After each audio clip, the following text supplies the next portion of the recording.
the meeting to order then, around 5:04 or so. And we'll start by reviewing, prioritizing, establishing desired outcomes. So do we have anything to add to the agenda? I just have to add that I won't be here for the last part of the agenda because it's concert night and I have to go take my daughter to the 6:15 call. So we're losing you at 5:50? Yeah, 5:50. 5:50, we're losing Dave. Anything you need me for. And I believe Kim told me something around 6:30 she needs to be out of here today too. So I told her we might try to aim for a shorter meeting. Which one? Could be perfect. And a goal for us. Okay, wrong folder. I'm just going to pass to David a fact sheet that I'll be going over. It would be good if he was here, but if not, do you come to the action meeting? Yeah. And that was the one thing that I wanted to put on our agenda, was just so that we look at anything and have any discussion we wanted to about the supervisor union agenda item of the new law H361. So just if we had anything to talk about. So, here's Kim. Anything else for the agenda? Or I'd entertain a motion for the approval of the agenda and the minutes. So moved. Actually, the minutes, do we want to look at anything in there? There was one that had a mistake. One that because we have several minutes to approve that just came through. So we have minutes of the May 6th, the minutes of April 1. One of these, I saw something that was...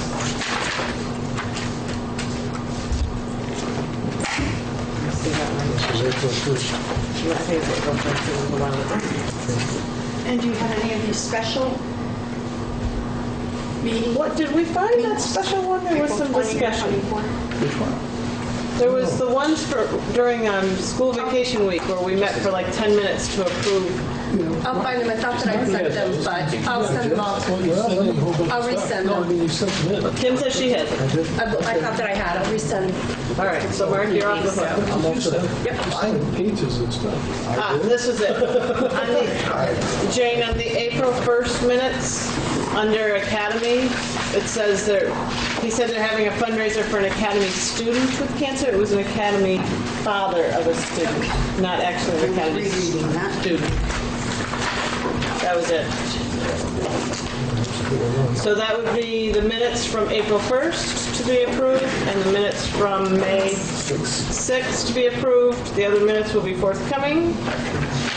Warrants and the agenda. Do we have a motion for that? So moved. Second? Second. Discussion? All in favor? Aye. Okay. And now we go on to recognition of groups and individuals. There's 3 of you out there. Are you here, Brian, just for fun? I'm always here for fun, but you'll be part of Mark's presentation. Okay. Thank you. Which is going to be fun. Okay. Guaranteed. So then, did we get your name, Jane? Did you get? I do. I've got it.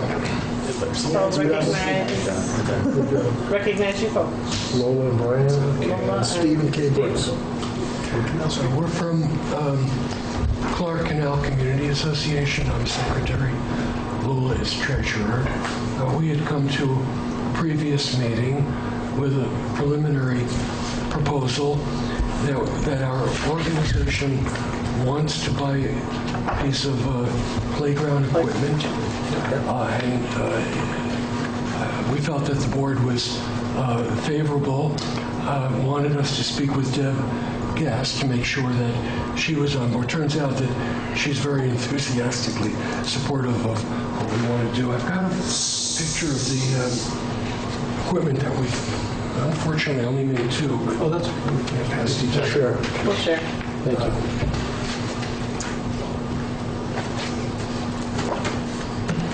Yeah, it comes complete with kids. For the It was complete with kids, Mark said.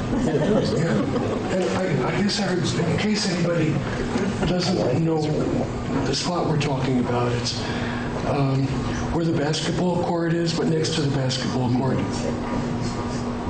Canal Street School, yeah. Yeah, the lower playground. It's not right on the street. We're not going to touch the basketball court such as it is. Because we see people using it. Yeah. Okay. Well, you've been caretaking that property for a bit, haven't you? As I understand. Yes, the Lulos. And they're very appreciative of I that. feel embarrassed when you say you, because I haven't done it. Well, I know that you're supervising, Yes. watching it carefully, so we thank you. Your leadership is... The Lulos are, now almost 80. I don't know how much longer they'll do it. And our organization is kind of petering out. It has for a couple of years. And when we first come to the school board about taking down the jungle gym there that was in such poor shape, we wanted to put something else in, and we said, well, that's not on our budget. So we had been saving for years and years, and we wish to do this as a final thing. And what's the ground that it's on? So the question I have is, it sounds like the wood chips need to be replaced every other year or something like that? I don't, That's what Jeff told us. So it would be the responsibility of the board to have that done? Because we'll put the initial ones in, but I'm afraid The there's organization? no way we can set up an endowment. the kids waiting for the school bus are the ones that go in there when they're waiting for the school bus. I think that's a fair I think trade for the community. I think the size involved one dump truck load will cover both the one on the upper by the school plus this one on the lower grounds. Don't you think? Do you know if they do the up one? They do the upper one, and they do the one next to, where am I from? Esty, yeah, Esty. Because this area that this is going to go in is 30 feet by 27. Yeah. It's listed on the use zone, which means that the equipment is much smaller than that. So I just wanted to make sure the board is aware that that type of maintenance is really part of the commitment. It sounds like it makes sense. Yeah, because we're trying to spend everything. Because he will have to buy cement. Can I ask what the cost of this? $10,000 for the equipment. You can keep those if you want. Oh, should we just keep I've got one? more I can always pay for. We can just keep one. Well, Why don't you keep this? You probably want to keep this because Oh, on the okay. back, there's a synopsis of the prep work we're going to Excellent, great. Because we have to make sure that it doesn't, we're afraid maybe it has more than the 2% grade, so we're going to have to work on that. And then it's very uneven across the area. Great. So maybe we should do a motion to formally accept this with thanks. I will move that we accept the proposal of the Clark Canal Community Association. Second. And maybe we should add in there something about, and we recognize that we'll have the maintenance cost of the replacing of the wood chips. So amended, yeah. Friendly amendment. Friendly amendment. Any discussion, questions? All right, all in favor? Aye. Okay, And with our gratitude. Thank you very much. Thank you. Thank you. years of work.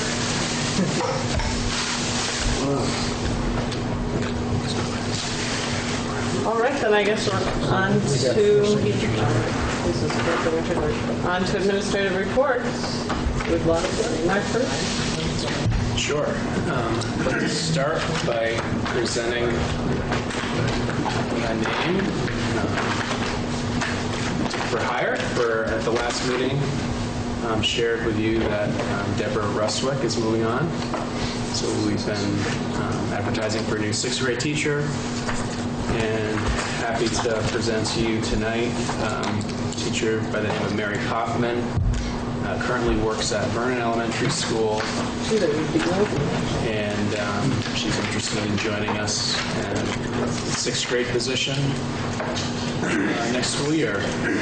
I know she'll be a great addition to the staff. I just know her through my work in Vernon, and Brian has worked with her closely. And this is a great addition to Green Street. It's a big loss for her, but Is this the predicated loss that, It'll turn out to be that. They're not going to replace this position through attrition, so it works. that's a win-win? Kind of. Good. What were we looking for? That's a good way to put it. Okay. Gradually going to get all the teachers from down there. Bring them all with you. Okay. Did you have more hirings or just this one? Just that one, and then we are advertising right now for physical education position. Chris Byfield has accepted a job in Shaftesbury, Vermont. He hasn't submitted a letter yet, but that's forthcoming. So we need a motion to approve this hiring. So moved. Second? Second. And all in favor? Aye. Do you want these back or? I can take it back. That's good. Dave, did you get the name? John Coughlin. I think later on, Brian and I are going to talk in more detail about our work with the Green Street Literacy Task Force this year and how that relates to MTSS, which Jen spoke so well about at our last meeting. Some of the other points I just wanted to share was that SBAC testing at Green Street School is pretty much wrapped up. I think we may have a couple of makeup sessions, but that's about it. So we've gone through our first dose of SBAC testing. The final session, after-school tutoring session, will come to a close as well next week. Town School Theater Program, which the 3 schools started this year with New England Youth Theater. It looks as though we're going to be able to continue that next year, and in fact, probably increase our collaboration with them. So we'll have more details to share about that probably later this summer. But that's really exciting. And our own drama club that we started this year and this spring, on May 12th, they did their production, an evening production for parents and guests, and it was titled How the Sun Was Brought Back to the Sky. It's about a 20-25 minute performance, 2nd and 3rd graders, pretty much first experiences ever for a large percentage of these kids in the field of acting and drama production, so it was a success, and just wanted to highlight the work of Diane Clouette and Corey Sorensen, who put that together, and we'll be looking to do more of that next year as well. That's it.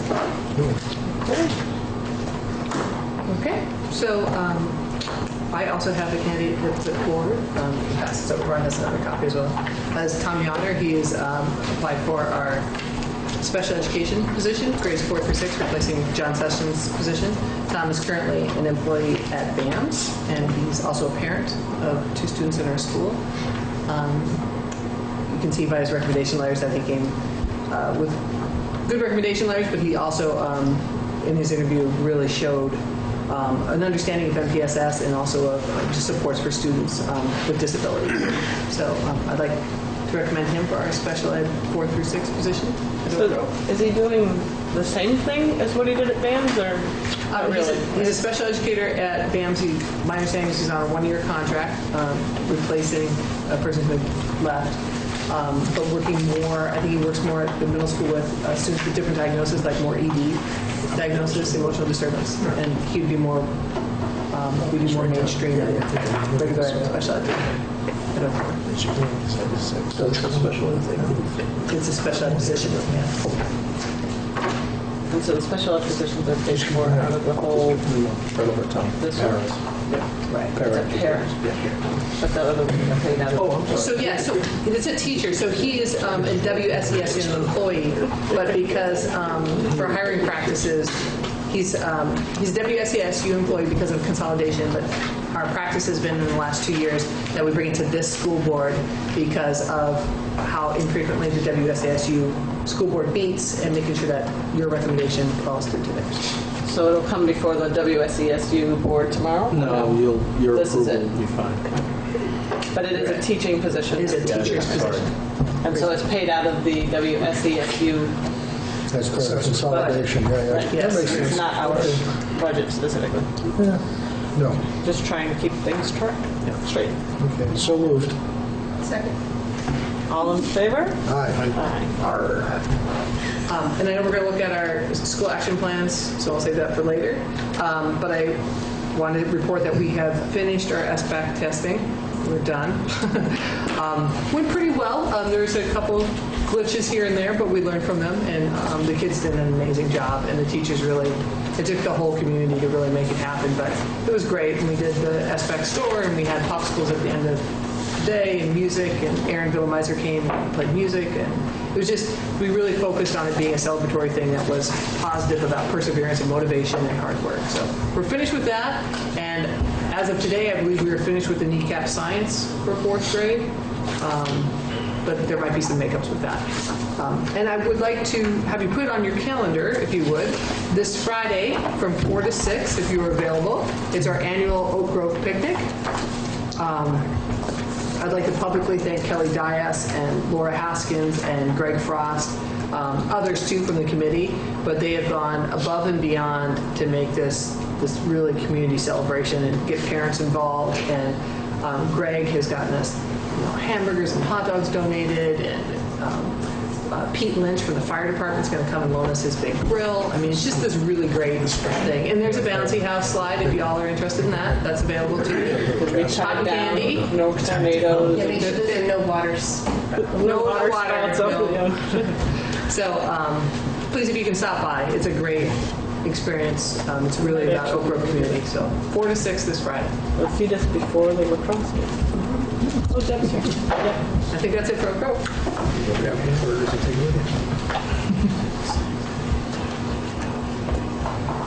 Andy.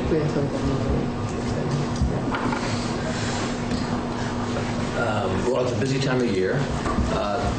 Last Friday was our 5th annual County Fair Day. Each year it seems to get bigger and better, and it was a great day. We had almost 400 students, roughly 100 staff, and probably 100 parents in attendance. So we had a lot of people, had a lot of fun. Andy, it was your annual what? County Fair Day. Oh, County Fair Day. Thank you.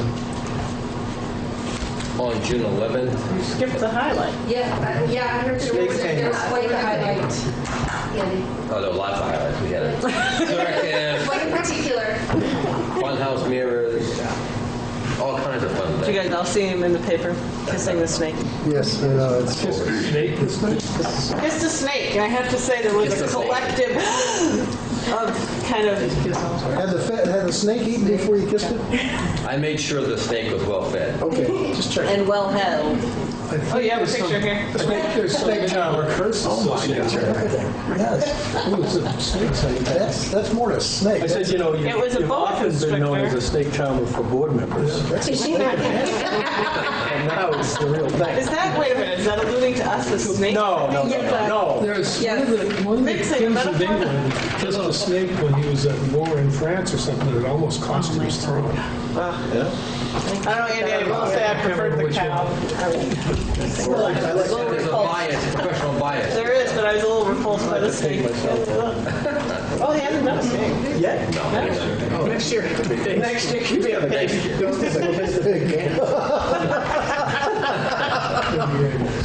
Moving right along. Family Fun Night, June 11th. Yeah. And that coincides, of course, with our book fair. Opportunity for students, families to purchase books. Jill Stahl-Tyler runs the book fair, and proceeds from the book fair go back to the school. And that happens for several days around the 11th. Also coming up is kindergarten night. We have I won't call it graduation, but a kindergarten event in the evening where all of our kindergartners come in and sing songs to their parents, and it's kind of a nice event. And that's on June 10th. Then on the 16th, all 3 schools have the 6th grade graduation. We have a rotation where I think we're in the middle. I forget which school's first.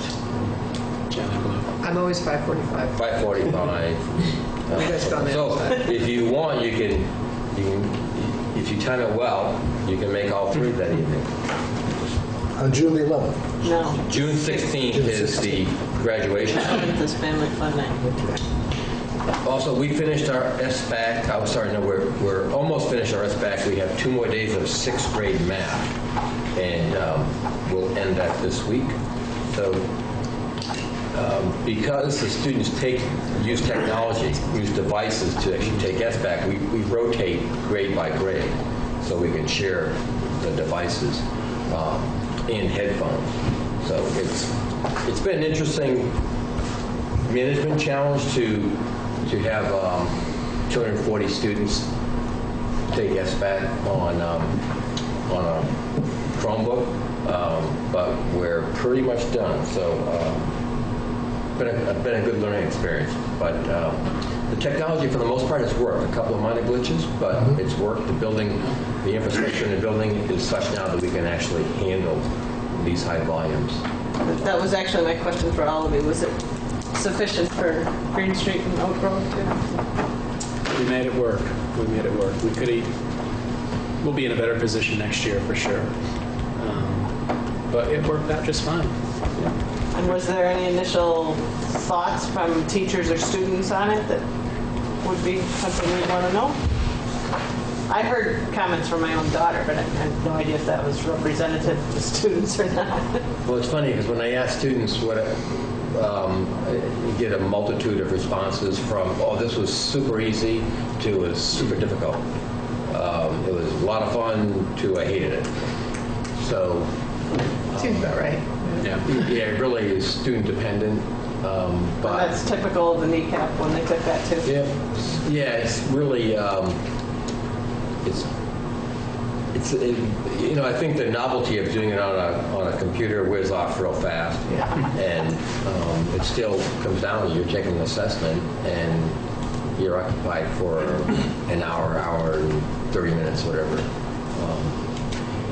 I think the other part of it too is a blessing of being a small school. We didn't have to, we could do it a lot easier, I think, as far as management of technology. But, we've been told this whole time that it's an adaptive test, which it is, but 2/3 of it are not. And that we didn't learn until we were really in it, that 2/3 of the bank of the questions are the same. So for some students, to get through that 2/3 before it started adjusting was a struggle, a bit of a curve. I got kind of the same response. Kids loved it and did not like it, and all over the place. And I think we learned through this experience this year, and we'll make some changes next year in terms of how we give it and get prepared for it. But overall, the experience wasn't too bad. Kids are troopers. And so these results this year won't be used for any annual yearly progress or any. So they're just kind of here's how it works. Yep. Yeah, the accountability piece, holding schools accountable, that so-called accountability piece has been waived For a year. for years. Next year. Right. So, and I want to announce that Jen O'Neill will be resigning from her position, and don't have it in our letter yet. She hasn't written it yet. She'll be going to Dummerston to be the school council in Dummerston. So she'll be living here, and she will officially resign, I think, any day once it becomes official up there. In the meantime, because it is late in the season, we have begun to advertise on School Spring for a replacement for that position. So we'll be conducting interviews probably the second week of June. So we can, the goal is to have someone hired for that position by the end of June.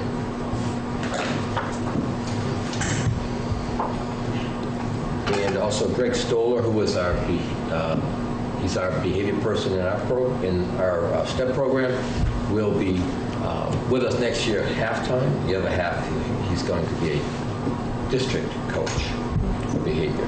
And the hope is to set up programs similar in other schools. Just to add to that, we plan to have probably at least 2, if not 3, interns from Antioch from their behavioral specialist program that Greg will actually mentor and supervise, with the idea that these people then will be in the system and actually help reduce para numbers and reduce outside placements. So, Will they be year-round? well, no, they'll be school year positions. That's what I meant. Yeah. So Greg will be really helpful in that process. Thank you. Deb, I'm going to kick it down to you. Okay, so I guess I missed the Clark Canal Street. Yes, we voted it in, and we Okay. voted that we would take care of the replenishing of the wood chips as needed. Okay, well, I have an 8x10 photo glossy in color if you want to look at it. We have that. We saw it. Okay, awesome. Keep it for our records. I have to say that I am so impressed with this proposal, and I know you've already approved it, but I did meet with Lola and Steve, and it sounds like it's the end of a very long community commitment, and I gave them lots of accolades for that, and thought this is such a great way to sort of put closure on it, and so I'm really happy that that's going to be available, and I don't know if they mentioned they're hoping that this might defer some of the traffic concern in that area, because children who are waiting for the bus, they're worried about them darting into the street, so they're hoping that will be a distraction. So I think it's a great thing, and I just want to publicly thank the Clark Canal Street Association for beautifying our lower playground. When we had our last meeting, I talked to you at great length about the public pre-K expansion proposal, and that continues to be alive and lively. The state has requested 2 extensions on their final plan submission to the feds. And there has been a series of unveiling of challenges that continue. And Thursday afternoon, EES opted to step out of the process because the state has asked for a series of amendments. And this has also been experienced on Maurice's side as well for the school district. And I think that those stipulations have come from what our commissioner has called sticker shock once all the applications were received. And so they're trying to whittle it down and make it affordable for everyone. But in the process of that, they're losing people. And for EES, it had to do with cost allocation, and I won't get into all of the details, but to make the story as short as possible, I am expecting a call from our from the commissioner, because she very much wants us to stay in the game. And so Then would this be for the one that we talked about before? That's the one teacher that you were starting to look to hire already? That would be the... It's the proposal certified? to really recreate the classroom that's being closed by Sprouts, and to provide preschool programming for 4-year-olds there, as well as counting some of the 4-year-olds who are in the rest of our program, and in theory, garnering enough funds to pay commensurate salaries with those teachers who are working with those children who will have or will receive a Vermont Early Childhood State Teaching License.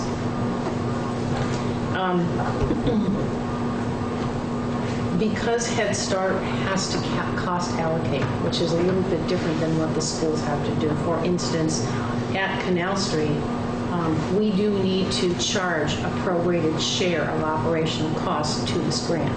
and that's a Head Start requirement. If the feds were to come and do a review and we weren't doing that, we would be closed.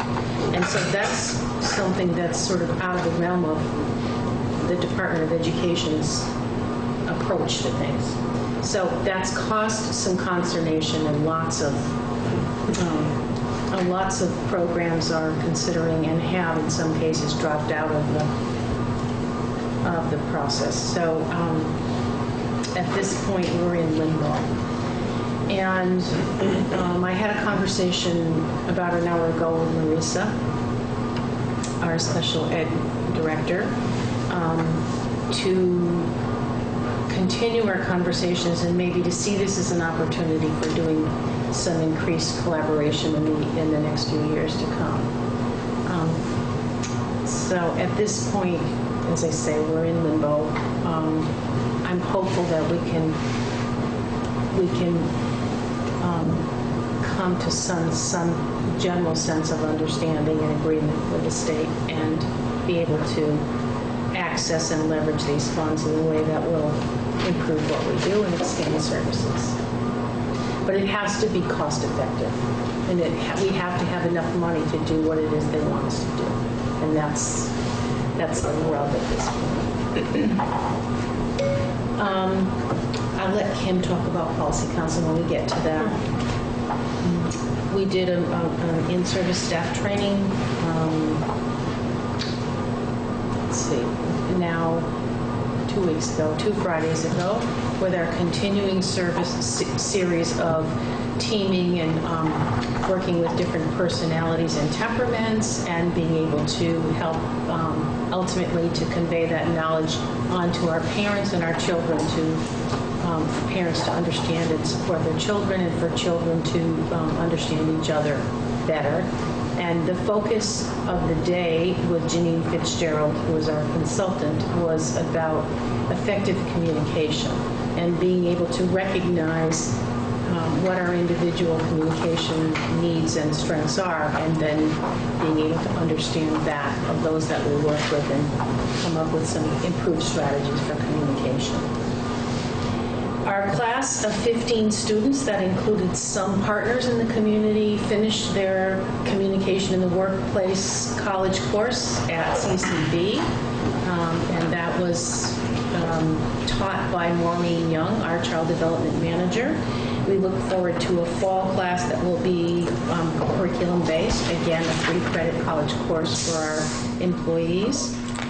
We are in the midst of making our selection for children who will be starting the program in the fall. We are scheduled to do that over a series of meetings next week, but we've opted to hold for 1 more week until we figure out what will be happening with this public pre-K expansion.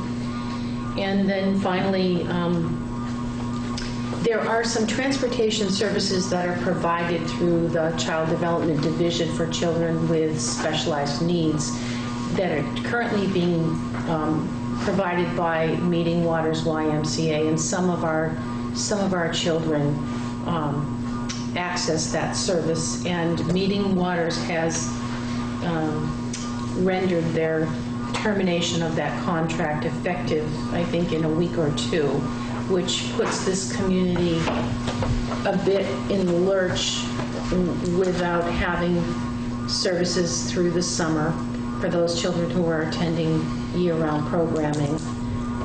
And in the fall, CDD has put out a request for a proposal to look at some kind of a statewide transportation company or system who will organize that for the entire state. So we're hopeful that this will not be an issue in September. However, there's a gap between now and then. And so Wyndham Child Care Association and EES have begun to have conversations about what that might look like. And at this point, we are considering leasing our bus to Wyndham Child Care, and they would be providing the interim transportation for the students in this community. And I will leave the last piece, the Policy Council, to Kim. Is that transportation, is that subsidized for those kids as long as they qualify for health They're specialized needs, Yeah, and yes, if they receive, So you need to find somebody to do it, it's not... yes, Yeah, yeah. great, thanks. So, Ron, it would be you next, and I didn't know if you were going to talk about the rule at I all, was going to do two things quickly and then come back to that. because if we can get to David all before he has to leave. What time do you have to leave?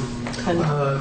10 to 6. I'm assuming you requested to catch up 20 minutes. Maybe less. So if you want me to do my thing, I can fit it in now. Let's do it. Okay. So just a reminder that the SU board is meeting tomorrow night at 6:30 at Putney Central. And we can all go, but only 3 of us can vote.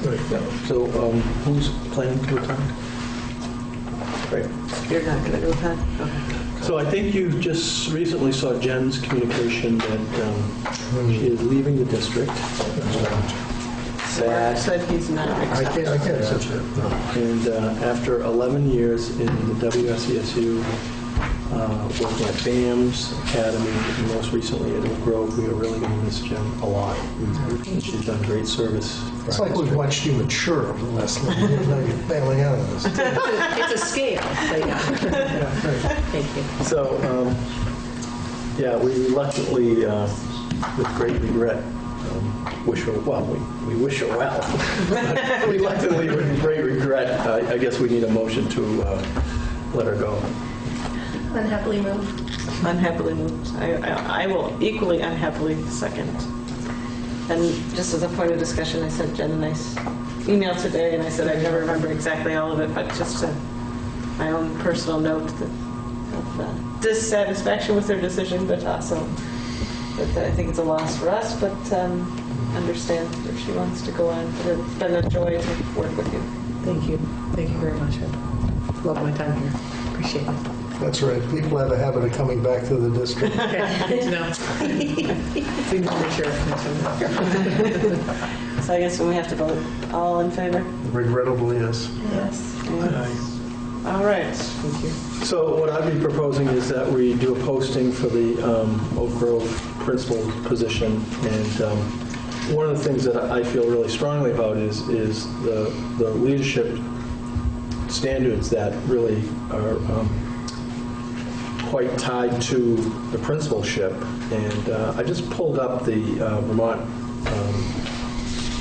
principal standards, which they've changed a little bit. The last time they revised them in 2013, they used to have like a 2-page bulleted list for the licensing standards. And now what they've done is broken it into core leadership standards and core teaching standards. And I'm just going to run through the standards.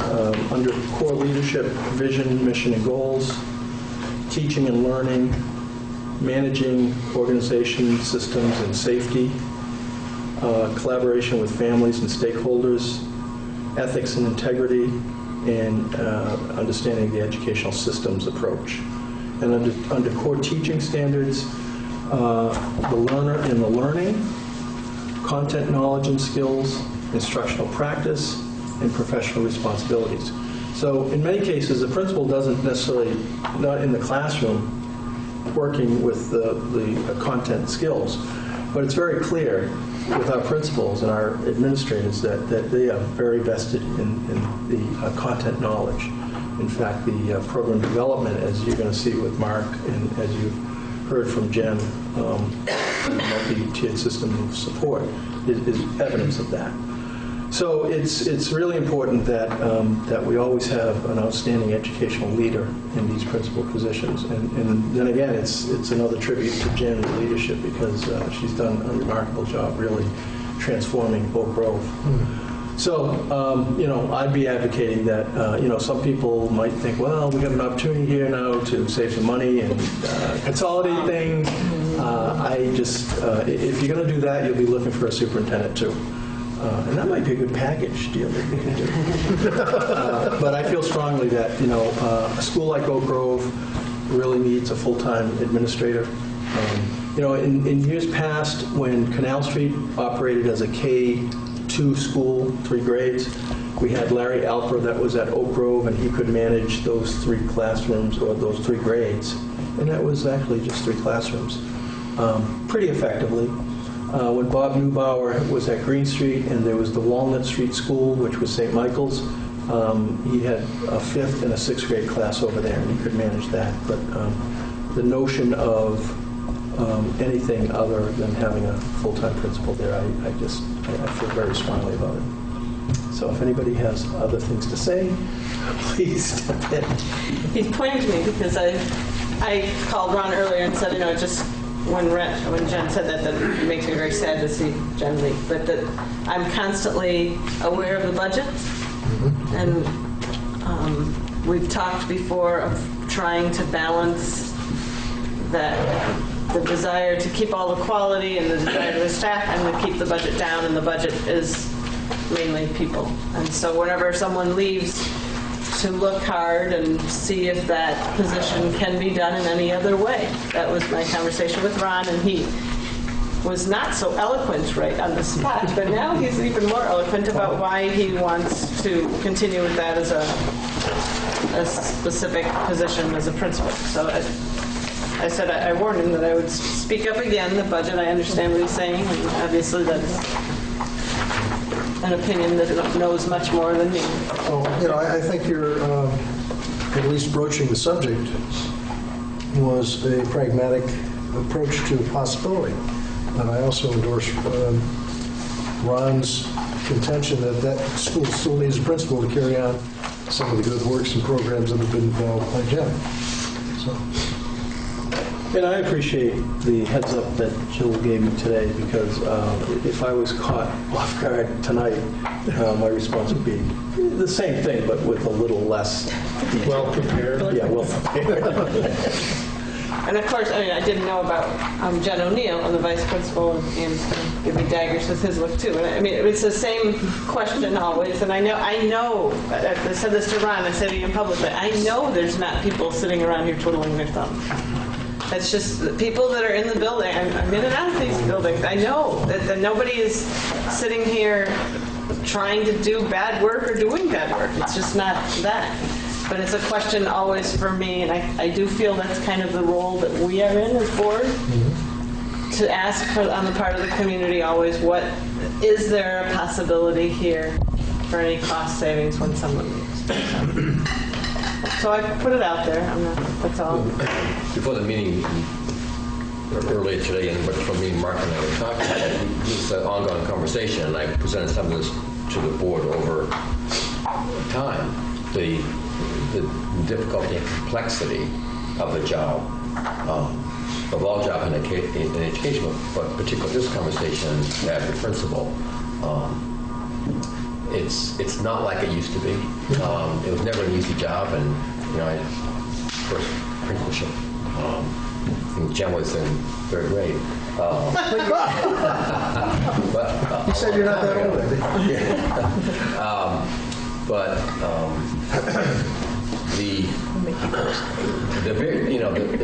it's one of the things that makes the job really interesting, and we love about the job, but also the complexity and the demands on our jobs right now.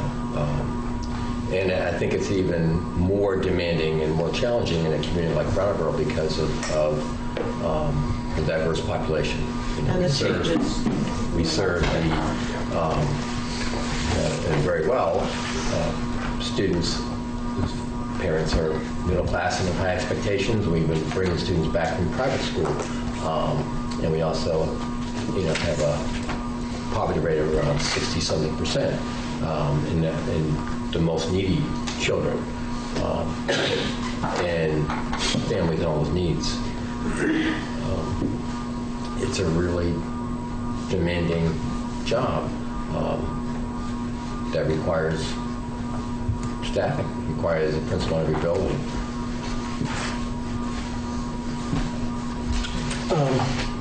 So that was just kind of my information.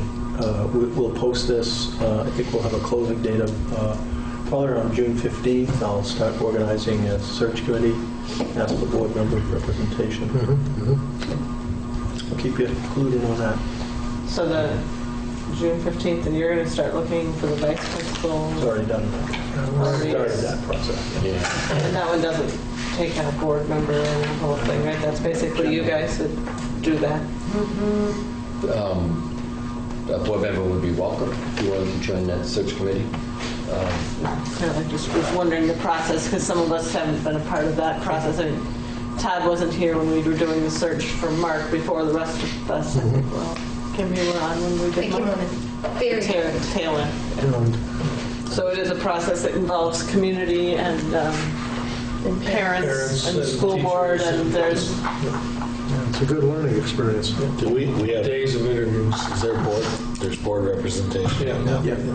We all do the interviews. Right. And then we do If you can. Explain the process real quick. what we do is we have a screening committee, which would be made up of teachers, administrators, a board member, parent community.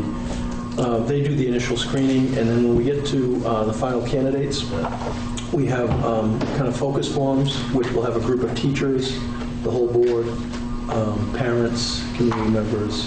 They cycle through 3 groups. And My question is it one person from the board or That final one then will be all of us. all of them? yeah. All of us, but the first initial with a larger group would be one board member usually.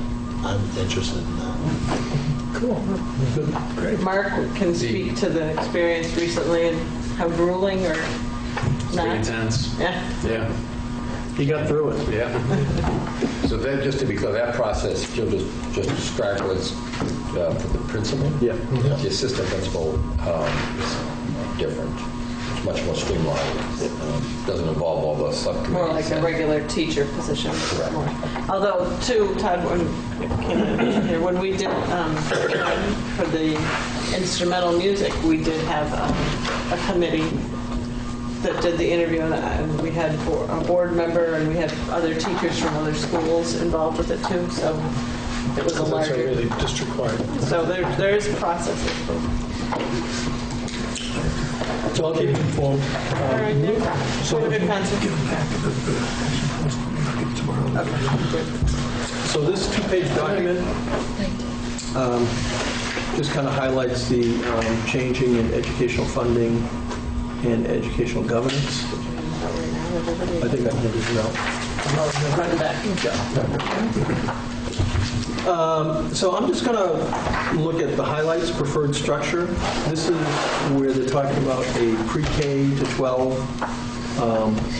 unified school district, taking a supervisory union and making it into one school district. So you can read that. The alternative structure is really what we have now. And when this was presented, I think Rebecca Holcomb was at our school board chair and superintendent's meeting last Wednesday. And when I looked at the alternative structure, I'm thinking, well, that's what we do now. And the fact is, we do this, I think we do it very effectively, but we would not be eligible for the incentives in that. That's the way the legislation is.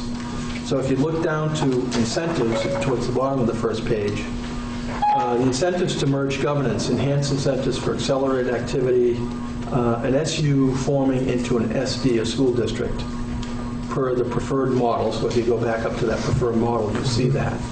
And the incentive is quite a bit. It's 10 cents the first year off your tax rate, 8 cents, 6, 4, and you can see it decreasing to 2 cents over a 5-year period. You maintain small school grants, so schools like Guilford and Dummerston and the schools that already get it would keep it. Is that everybody in our district? Well, that's not everybody, but those schools that I just mentioned. Those are the other ones. Guilford and I don't think Ron gets it anymore. Oh, Grove doesn't get it? No, because it's part of a bigger district. So they maintain that. So these will be things that we talk about tomorrow night. One concept that I'd want you to consider, and I'll talk about this tomorrow in more detail, is people worry about like the K-12 or the pre-K-12 governance, that they're going to lose control of their small schools. And in some districts, it really probably is an attempt to get the school to close because there's 20 kids or 30 kids in a single school that does not have the opportunity that our schools will have. But in districts like ours, where we have 120, 170 kids, in the outlines towns. I don't see anything happening down the road that our numbers are going to be stable that would cause us to think, well, Guilford or Vernon would merge and Putney and Dummerston would merge or one of those schools would close. I don't see that in our case. So what I see this is as more of an opportunity like we've done with special ed, where it's consolidated through the SU, but we tailor it to the individual schools, not just the districts, but the schools. And it has provided us a lot more flexibility in terms of staffing to a point where we can make those decisions about, well, do we really need to replace this position? And what you'll see, and I don't have the numbers, I think Frank will talk about them tomorrow, but in the transition from last year to this year, we will have saved about $500,000 in special ed. And my thinking is that if we went to a pre-K governance, 12 governance, we would have the same type of flexibility and probably the type of savings that we should really incur, because schools like Vernon and Guilford could do more of sharing staff than they currently are. I don't think it will have a big impact on Brattleboro town, although, again, it will always cause us to look at staffing implications when people leave, and do we need to replace these? Can we do some merging of positions like we've done with the speech-language pathologists, like we're doing with the special educators? The program that Andy talked about with Greg Stoller, although he's losing him from half-time, which is too bad for the academy, but he will be gaining, and we will all be gaining the work of these interns that will then become certified, and we'll have a better system because of it. So one thing that I will talk about, and it's just kind of a concept, is so for those smaller districts, we would want to structure some sort of school council, which would be board representation from those districts with the principal, with parents, community members, that would meet on a regular basis, at least monthly. So it's almost like the concept of a board, a smaller board, advocating for their school, and then you have the larger SU board or the SD board that would kind of, be the governance, the governing body of that district. I think of it somewhat like the policy council with this board, Brattleboro Town, with early ed services. And I think about how the policy council will advocate for the Head Start programming and EES, and then this board is kind of the oversee of that process. And I know in the policy there's a dispute resolution process. In my 13 years, we've never had to use that dispute process because, things work pretty well. So those are just my thoughts. We'll have much more discussion tomorrow night. And if you wanted to entertain some discussion now, One, at the beginning of it, you said the alternative incentives or the enhanced incentives may not necessarily apply to the Windsor Southeast Supervisory Union or our district. Is that correct? No, so the alternative structure is what we have now. Okay, yeah, so we're already... In Southeast. We've already achieved what they are trying to... Right, we do. But we don't get the incentives. We don't get the incentives. Right. I would love to have the legislators go back and maybe take a look at those supervisory unions or super districts that have already achieved what they're trying to, and allow some type of consideration for having already been there and done that. But that's just me. Well, I think, and Dave would have been the one to speak to that a little bit, I kind of feel like they did listen a little bit, and that's how this ended up written the way it is, that they... the law... They're not penalizing you if you maintain your structure, but they're not giving you the incentive. Exactly. They really want to move that pre-K-12. And I would like to see that point somehow emphasized prior to next town meeting day, because there are elements that will take a look at the fact that we will not be receiving any type of tax reduction and not necessarily understanding why. But what Ron is saying is that if we do switch from what we are now up to this preferred structure, we will get the tax benefits. So what we would need to do to get there is to become one district. Okay. So it's possible to do. What it involves is shifting exactly how we all interact and how we make a final decision. It would be more like what the supervisory union report is now, and not having this as an official board. It would probably have a different name and maybe elected differently. I don't know what that means. Well, it'd be the school town's district charter. board, and we'd have to look at the percentage of representation. It would be similar to the high school, how Yeah, that's it set would up. be, probably. Can somebody talk, though, to the town charter and see if we have to? Yeah, we would. I suppose we'd have to look at something later. So if it's not, I just wanted to kind of throw those. Any questions from Todd or from Kim on all of it Call it the zoning plan. No. for right now? Tomorrow night we'll have more discussion, but the supervisor union, and hear what the other towns think about this as well. Yeah. And then I would think in your next meeting in June, we come back to it and get started. And there's a deadline. Yeah, I mean, I don't have that, well, I do have it somewhere here, but it's essentially, within a year, you'd have to decide whether you're going to go for the Like incentive. July 1st, I think, of 2016. And my thinking is if we actually mobilize to do it, it would be that town meeting, we would have to I think we have to do votes. some March sort of vote. 2016. Yeah. Right, and then, so that everything is in process and it has to actually be done by 2017, and then July 1st. And then I think we get the tax benefits as of 2017, 2018 school year, right? Right. And the tax benefit's rather substantial, 10.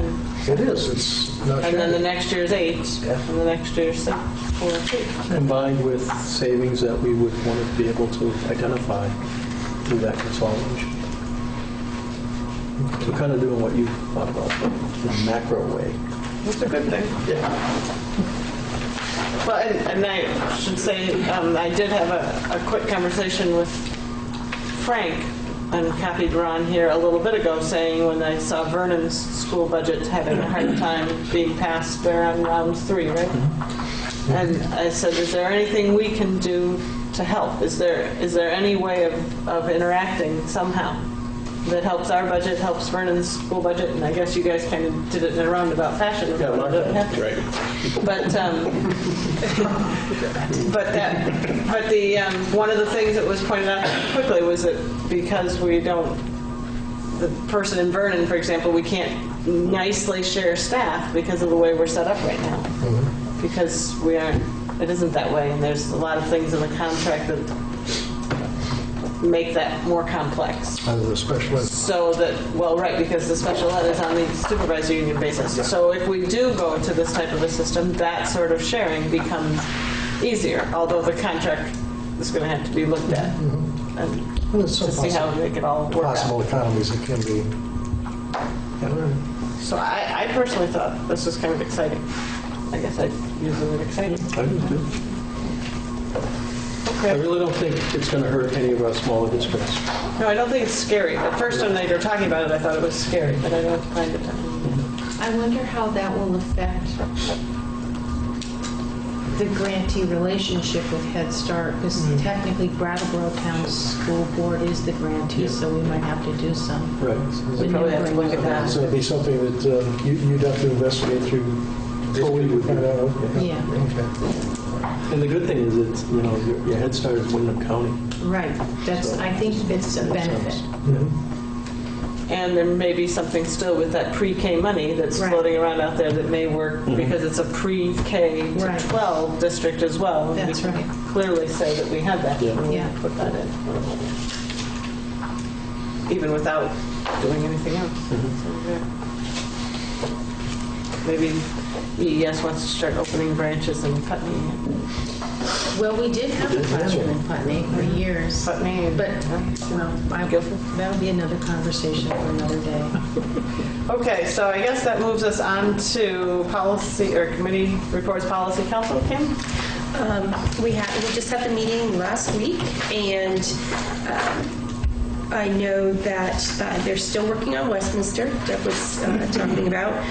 The playground should be arriving. Has it arrived? It has not. It has not arrived, but they are working on getting the playground installed, and they're working on air conditioning because the rooms are very hot. Then they also had the World Cafe, and they're still compiling all the raw data. I know Jill attended that because I was not able to. And then we just discussed the program schedule, and in the fall, they're going to be going to half-day pre-K school day, so 8:30 to 3, and then pre-K full day year-round. So your half day, you're going to call half day, but it goes till 3? We're actually, we've always had half day, and that's a 4-hour program. We're moving to a model where we have something in between half day and full day, which is we're calling school day, as Kim said. And that will be 8:30 to 3 or 2:30-ish. And but we're thinking that it will need to be year-round because there's a gap in Windham County for any kind of summer camp programming for preschoolers. So we really need to be open for that. Okay, Energy Committee, Mark, anything new? Yeah, no, we've not had a meeting since our last board meeting. You know what I did think, though? There was something in the paper about the supervisory union, and it says there was a little notation. But I thought of writing a letter back, and I didn't bother Frank. But we're getting money from our solar thing already. Yeah, so we've So I thought it'd be good if you wanted a letter, actually, just to let the community know that, hey, we've already done it. We are getting money back into our budget at this point. That Frank would be able to give you numbers, I know. Not that you need more to do. Oh, no. Finance is soon. Oh, that's on another hand. Yeah, we had a finance meeting since last on May 13th, and it was a rather abbreviated meeting before we entered into other discussions. But we approved the warrants, approved the payroll, we approved the wire transfers, and then we discussed superintendent evaluation review and potential future contracts. And since it's not finalized yet, we might report on that later. What's that? The contracts for, Superintendent contract. yeah, that'll be, it was discussed at that meeting. We could report out later. Yeah, you can do a brief executive session. Yeah. Later. Okay, so diversity? They have not met since the last time. Did they do their big thing? They were all done in May, so yeah, we heard about that last week. Are there any other committee reports? So there is, I don't know if everyone knows, there's an endowment for Brattleboro School endowment, and Mark is the official liaison to the endowment. Every once in a while, the endowment meets. We're meeting tomorrow. Tomorrow morning. And everyone should mark their calendars now. Everyone can out there too. November 6th, we're going to have a comedy night as a fundraiser. And bringing what? I'm available. Is he performing? I'm available. Not that I know of, unless Andy has new skills. The snake You can bring your charmer. snake. All sorts of skills. No, November 6th at the VFW, Yeah. which is graciously donating their space for us, thanks to Mark's connection. So, November 6th. And I will be bothering all of you to buy tickets if you don't come see me. And in July, we have Bake sale. we have something set up down at the Welcome Center. Right, the bake sale. Big sale, okay, that one more to tell you about that. July 9th. Okay. Okay, so any unfinished business, it says other, but I don't think there is. So the Canal Park we've done, school improvement action plans, Academy School kneecap score comparisons, we're pushing forward anyway. Yeah, so what I was hoping is, following the theme of multi-tiered system of support that Jen talked about last meeting, Mark has something very specific related to that with literacy, so I'd like to have that be the focus of our... And then we're going to finally let Brian speak, is that, Yeah, he's had such... the fun is about to happen. We normally push you to the front. Yeah, right. So why don't we start? Okay, sounds good. So I'm going to try to tie Brian's presentation and my presentation to our school improvement plan. So that's our actual plan at Green Street School. Would you tell me Brian's full name?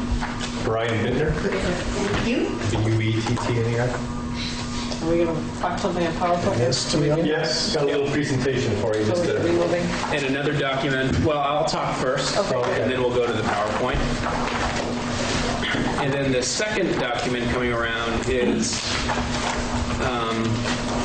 something that our school improvement team reviewed with an MTSS coach from the state of Vermont, Judy Maynard, where we essentially assessed how we self-assessed our school in the 5 areas of our school improvement plan. So the actual school improvement plan, there's 5 key areas. The first one is around comprehensive assessment system. The second one is effective collaboration. The third is high-quality instruction and intervention. The fourth is systematic and comprehensive approach to improvement. And the fifth is well-designed professional learning. So through our work with Judy and really taking a hard look at ourselves and our school and the different systems and structures that we have in place, one of the focuses that came out of that work was a focus on number 3, high quality instruction and intervention. So we really took a hard look at how we're delivering our instruction and how we're evaluating that over time. And what we feel we have is we have an intervention system in place through our data meetings and work with Brian and Paul and Lyle at the curriculum office. Where we feel like we really need to take the next step is our core Tier 1 literacy instruction. Remind us, Mark, what Tier 1 is the... So it's Didn't we have a yellow, red, something? Right. So Jen spoke really well to this last meeting, where there's a difference between tracking students and always having groups of students, say during your literacy block, to moving towards a model where you have a Tier 1 core instruction where all students are involved. And then adding the MTSS system to that is then you have a breakout Tier 2 session where we're utilizing all of our staff members in a way where we can really narrow in on each individual student. So Tier 1, like an hour block of core instruction, all students involved in the classroom, followed by Tier 2 instruction, which is 30 to 45 minutes in smaller group settings. Really utilizing our staff in a way where we can use our data meetings to target those interventions or enrichment opportunities for students.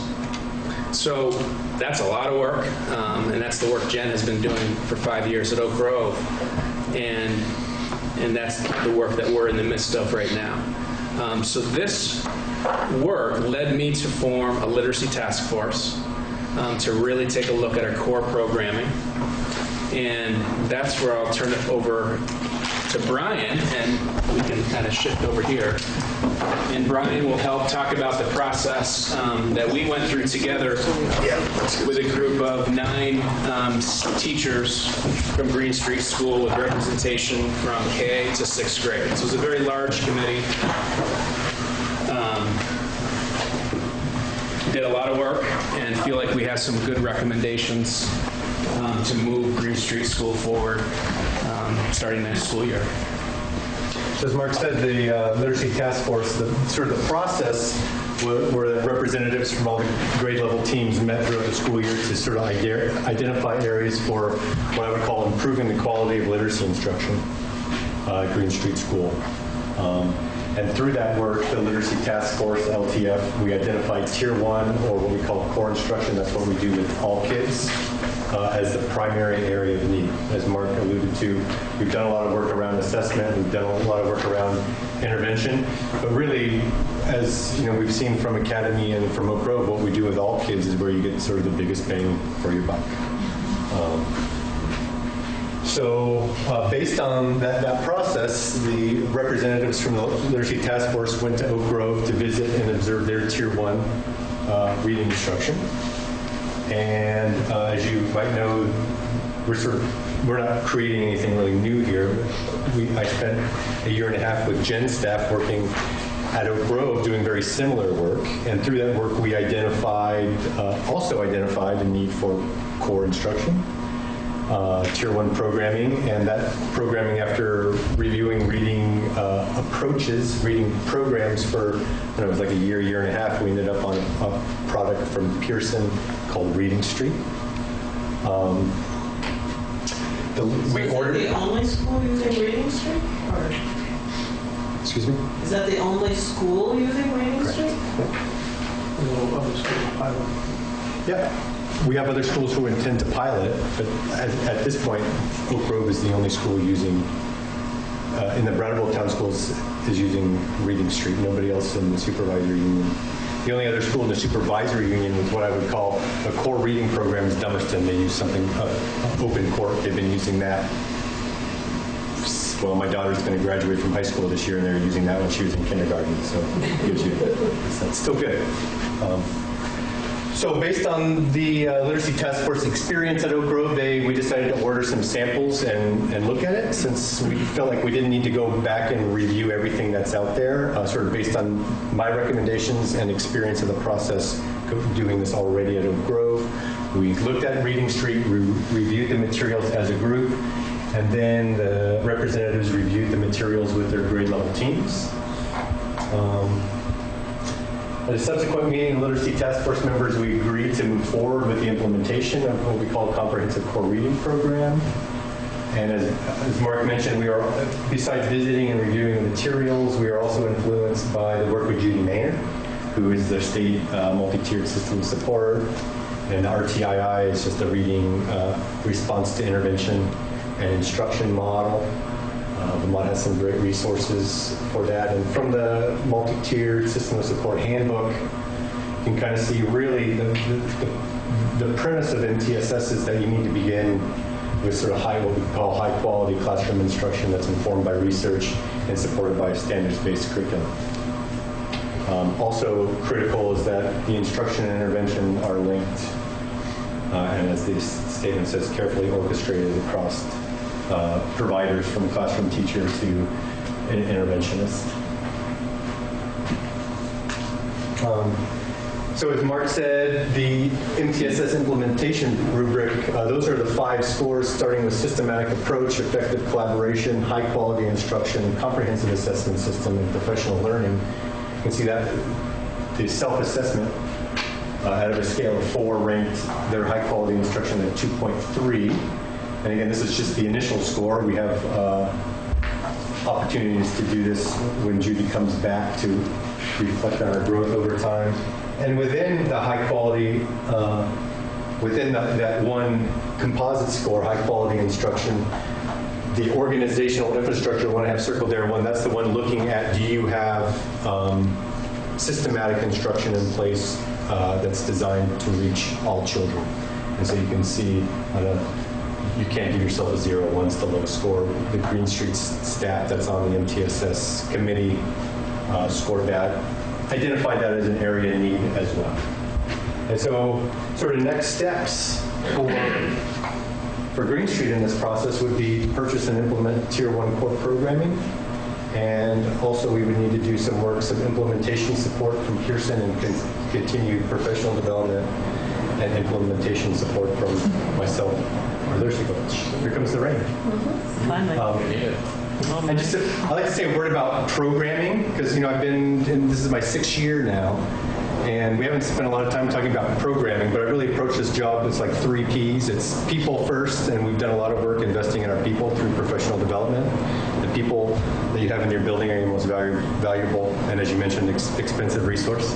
The second P is practices. That is, what we do with our kids is of most critical importance, and we do a lot of work supporting our practices through the professional development, like letters, for example, that I offer. And then finally is the last P, and at least order of significance would be programming. But I do think programming does play a pretty critical role in the work that we do. Certainly working with new teachers and creating everything from scratch is not a very valuable process. So that sort of was the work that we did over a course of a year. And I think, do you have anything else to add? So it was a lot of self-reflection. I think we gained a lot as a committee, and then the work that we did with our greater teams as well during team meetings has led to, I think, a really comprehensive process where we're excited for next year to get started, and we feel like we can really do some things differently, and having a core program in place will help us get to where we want to go. But I our vision has really narrowed throughout this process, working with the MTSS coach, and then with the decision to really look at core Tier 1 programming. So a lot of excitement, and looking forward to hopefully being able to purchase some materials to look at a kindergarten through 4th grade start for next year, and then we would add 5th and 6th grade the following year. Now, one of the downfalls is this work took an entire year.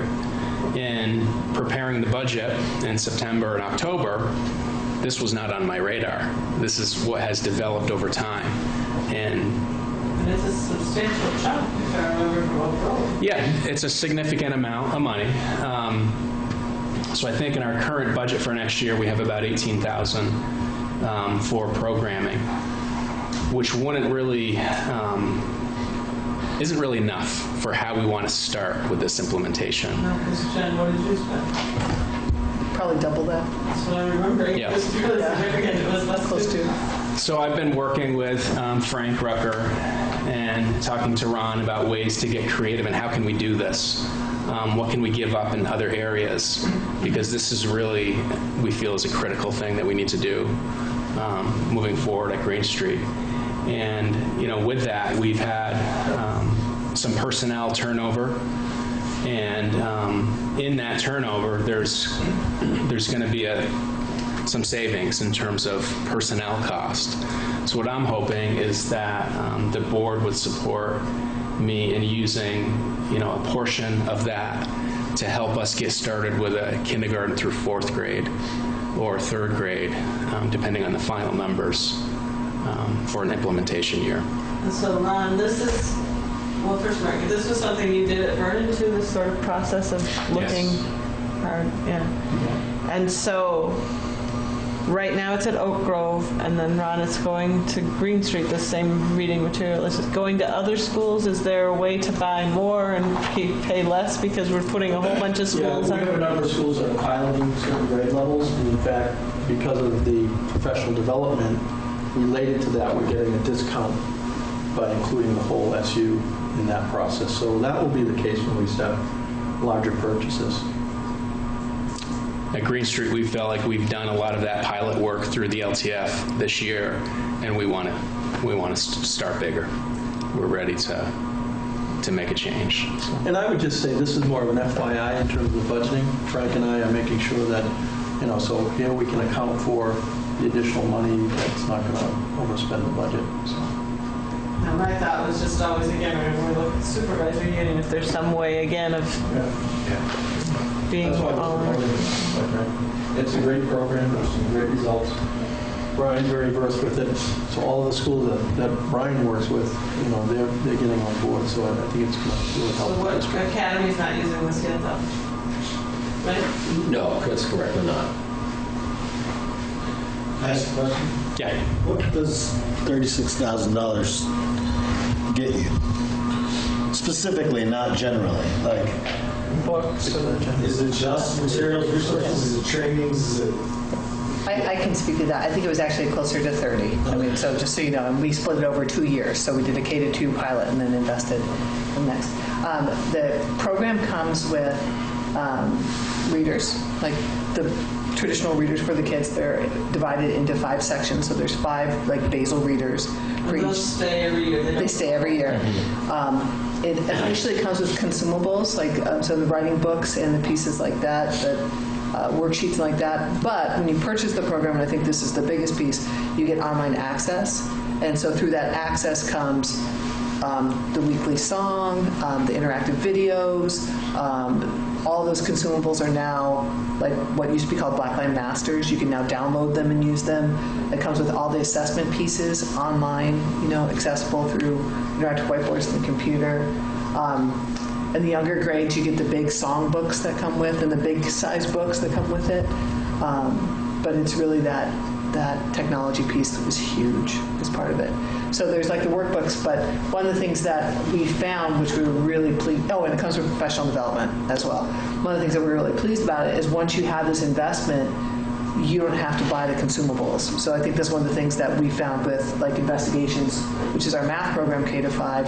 You have to buy these workbooks every year for the kids, and Reading Street doesn't do that. Once you've come with that big program, you have the materials. Oh, and I can't believe I didn't mention this, but I spoke before about the MTSS having the tiers. Tier 2, what comes with Reading Street programs are all the little reader books. So like if the theme in the Basel is about natural disasters, then it comes with leveled readers so you can do that small group like Mark spoke to with Tier 2, and it might be volcanoes and tornadoes and tsunamis and whatever. So all of that comes with it. So it comes with a huge library, and it's been great. So, sorry. I was just about to ask, when did you start to see the impact? Like the following year. Yeah. Okay.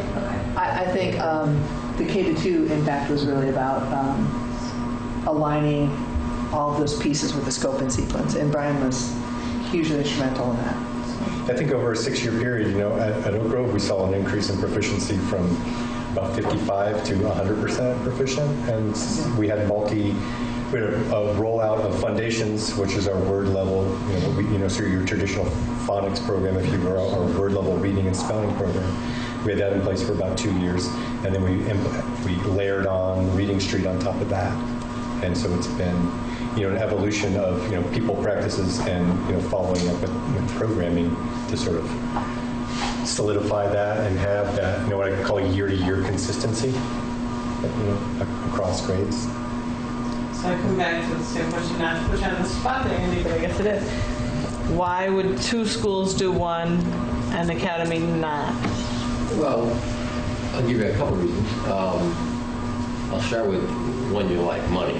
I guess I would be laughing. Yeah, back at you.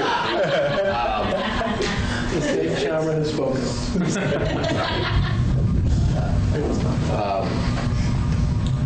It is expensive, and we're in a belt tightening era right now.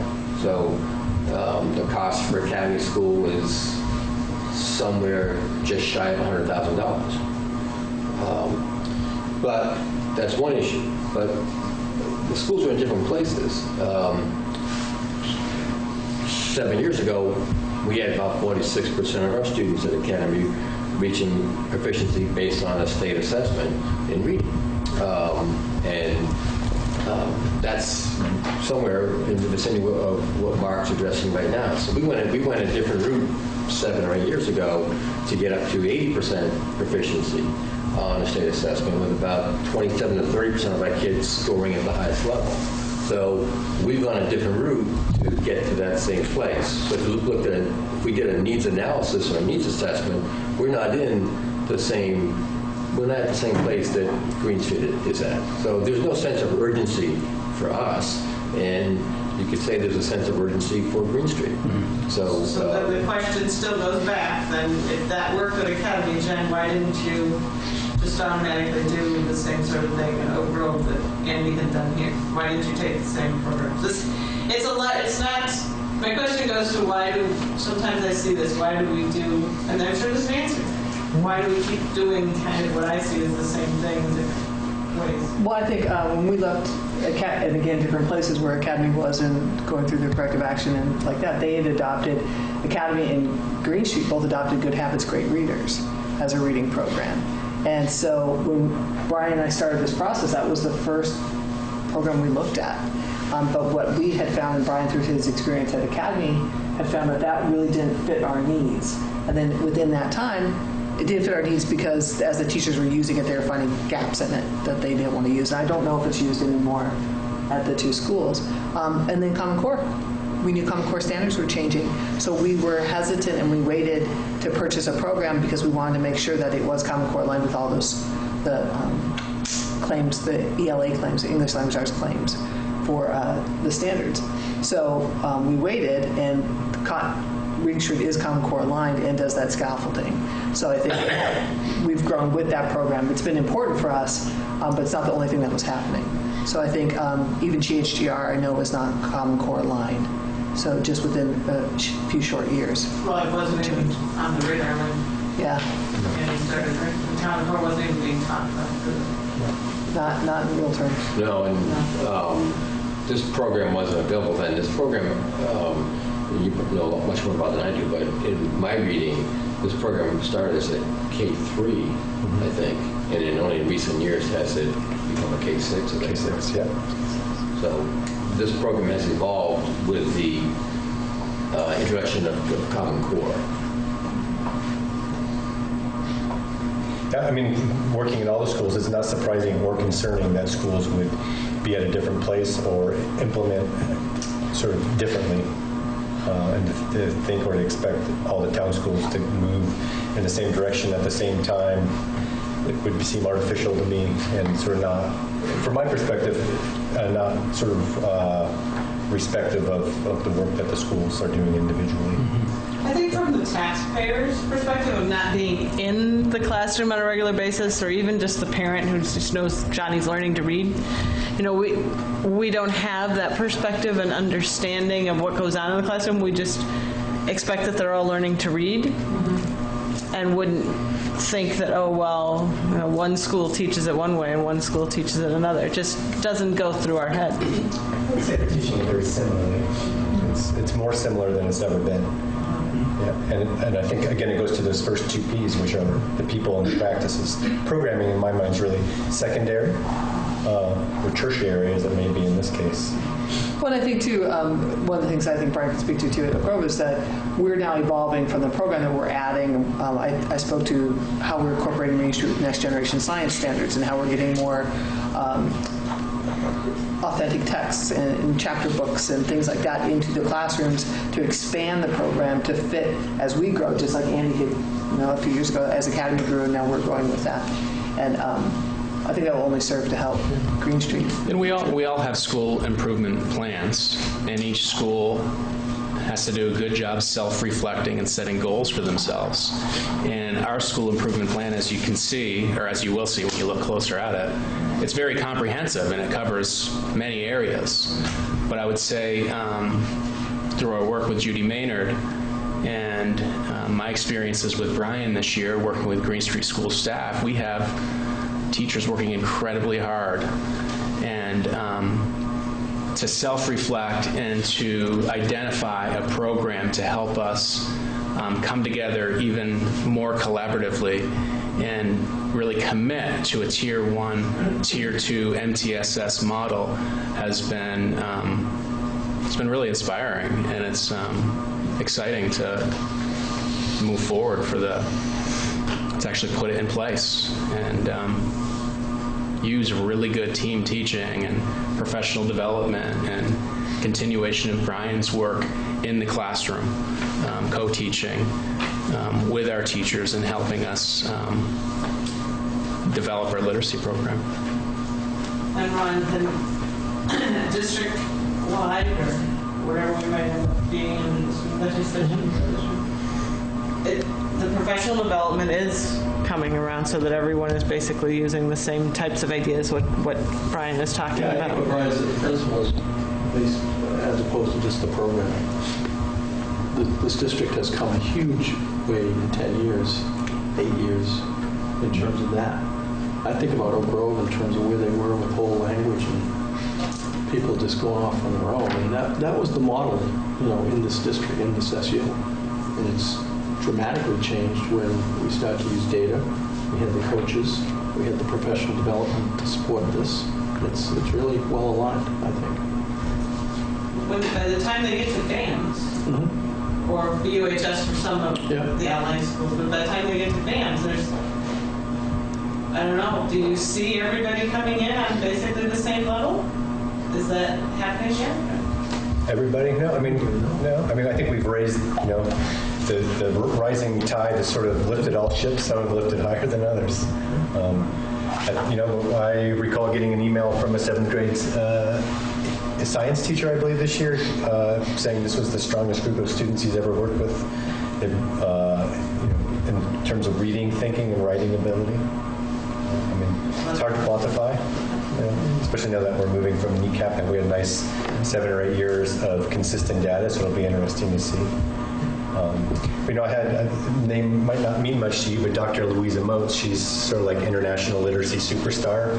She wrote all the letters, the language essentials for teachers of reading and spelling. That's a professional development. I work with all our new teachers. She wrote that, and she came to see the results of that work. She spent half the day with me on Thursday, and she shadowed me, and we went over the data we've been collecting, and she really couldn't believe the results that we've realized here, and is just was floored that she hadn't heard about it before, and this hasn't made some sort of like state or national news, that the work that's happened in this district.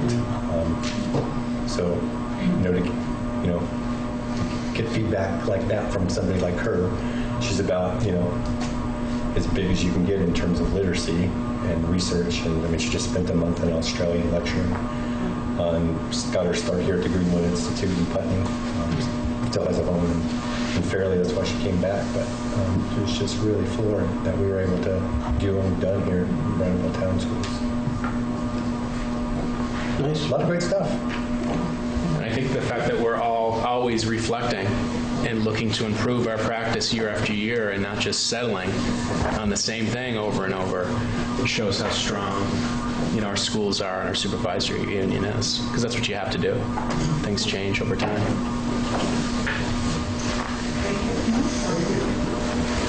Many ways to skin it. So we'll continue with these themes of action planning as we have our next meeting.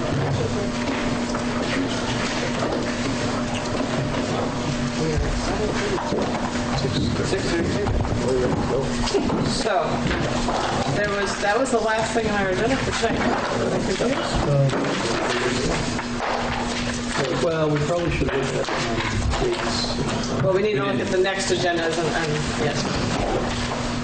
So, I was going to say what we're doing for action plan. Yeah, why don't you hold that for the next meeting? We'll kind of We want to give them and maybe give them some time to look at them before? yeah, that's good. Because that would be great.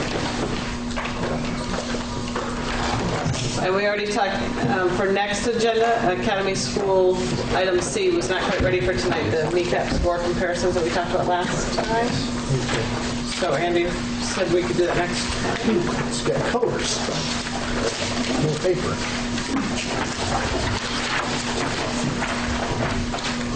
Both sides. Andy, you're handing out something that says Oak Road. No. I think this one is something that says. This is from, Andy, which one are you handing out? This one. Grade line. Okay, so next agenda item, we definitely need to do this action plans. And then the Academy School kneecap scores. Yes?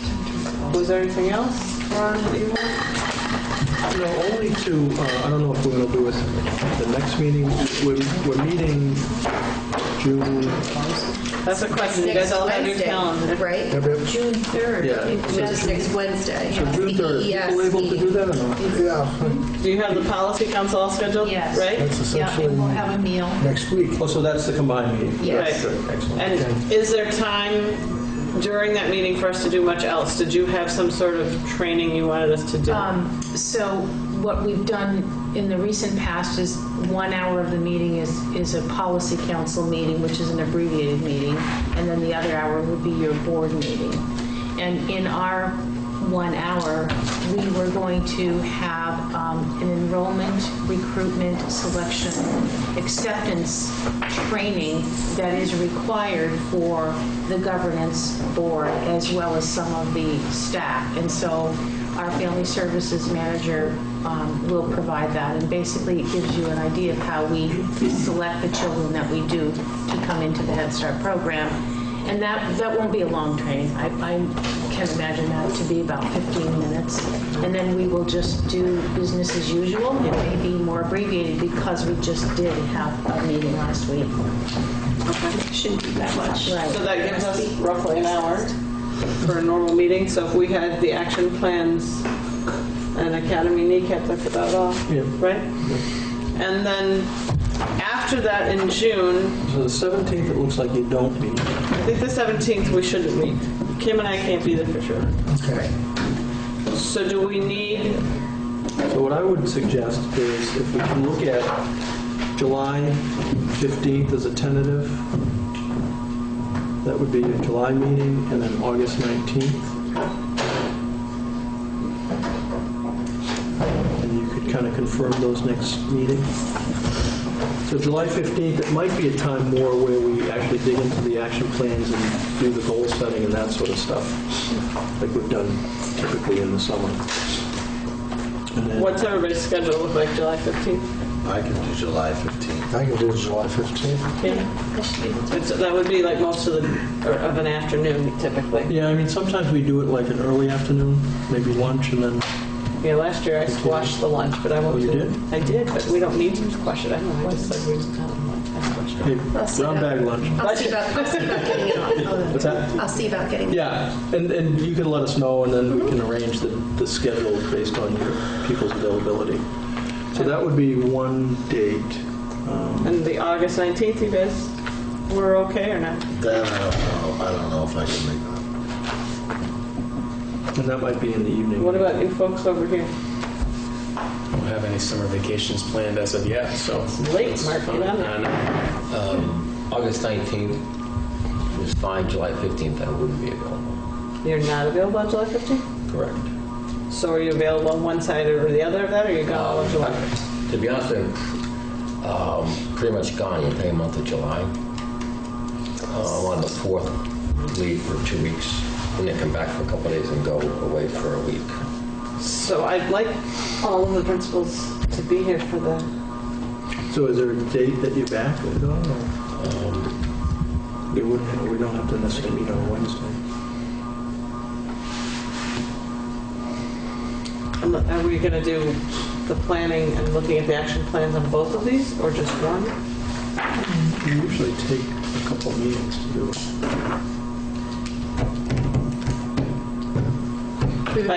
June 17th. We're not. Okay. Kim and I are going to watch the 8th graders graduate. It's a priority in life. You know, there is that too. Oh, yeah. No, it's moving up ceremony. That's what they call it. Moving up. Moving up, Not flying flying up. You were like I was flying up close. the I had the nest. direction right. Getting there was something else. Sorry, take care. Right now, we don't. No, he's looking in July. July, first of July.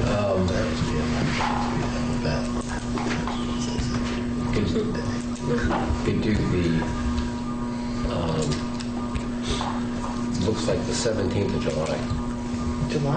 That's Friday. Yeah. Right. What about that? Well, if it's going to be a It's lunch not a wrong meeting. month. Mark is only coming if there's lunch Well, served. no, I'm saying if it's a lunch meeting, it's not going to eat up a Friday evening. Hold on. Are we still But reading the lunch is calendar? good too. That's possible, the 17th? Well, we're It's confirming. on the wrong if- month. Yeah. Never mind. Never mind. Wrong month. So the meeting officially was going to occur. I can't. Check in on the calendar. I think I sent it text. Yeah. Well, we'll look at that next meeting. Okay. Well, how are we going to look at it if we don't have a day that we're looking at? No, we're going to meet next week. Next week. Yeah. Oh, and And then we'll look at the Okay. July date. so in June, we might need to give some authority to the principals to do some hiring, because I don't think you guys will have everything done in a week. And what was the food? We need to also do food service contract and James contract. So Is it a Next. competitive bid? James again? is a thing, and then why is the food service up I again? think it's just the annual That renewal. was 2 years I ago. thought it was 1 year ago, I thought. No, I think it was about 2 years ago. Wasn't it? I don't think this is Last included. I year, think this because I is the didn't do annual renewal. I'll confirm. All right, and then James. And what was the other thing I'm talking All the pins Oh, are you're running just dry. competitive. That's right. about? Okay, so then how, next Wednesday, we'll all come with their calendars and be able to look at July and August. That's it. And Dave will be here too, which would be good. Yeah. Yes, And okay. it's at EES, you're prepared for us? With dinner. With dinner. Wow. Is it 5 o'clock for everyone, or? Yes. Okay.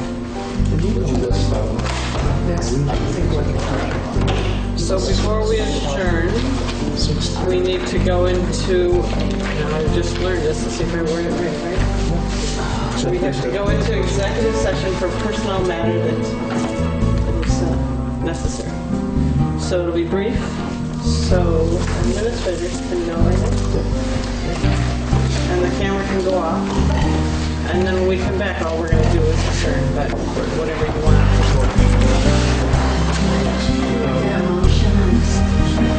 To go into executive session. And then all in favor? Aye.